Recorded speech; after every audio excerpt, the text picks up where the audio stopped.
seat. Please resume your seat. I immediately apologised, and I stand by that apology, and I accept that it was too far. I immediately apologised. The member is still sitting in this chamber without having apologised or accounted for her actions. I think is intolerable and needs your intervention, sir.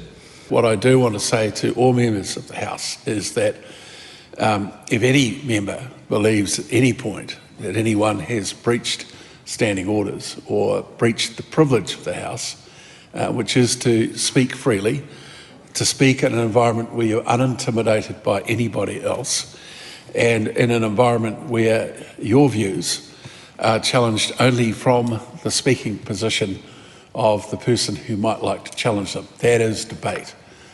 Beyond that, it becomes potentially something else. I'll hear from the last time from Julian Genter. Apologies, Mr. Speaker, I didn't hear the last thing you said. Members, I've received letters from party whips raising with me a matter of privilege in relation to events in the Committee of the Whole House last night. There is now a natural justice process to follow where a member complained about may make representations to the Speaker.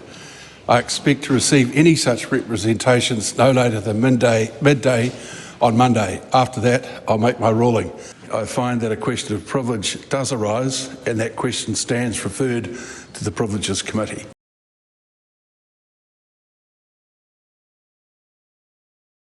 Privilege. Conduct of Member, Honourable Julian Genter.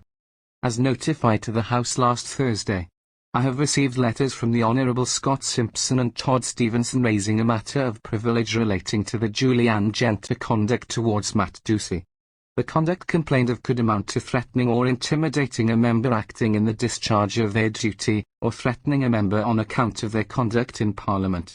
Accordingly, I find that a question of privilege does arise, and that question stands referred to the Privileges Committee. I find that a question of privilege does arise, and that question stands referred to the Privileges Committee. I've had a lot of messages of support over the last few days that say that people think I should stick with it. It's important for MPs to be passionate. If it does happen again, will you ask for her resignation? We're actually focused on making sure that this doesn't happen again. We're not going to deal with... If it does, will she need to resign? We're going to deal with hypotheticals. Thank you.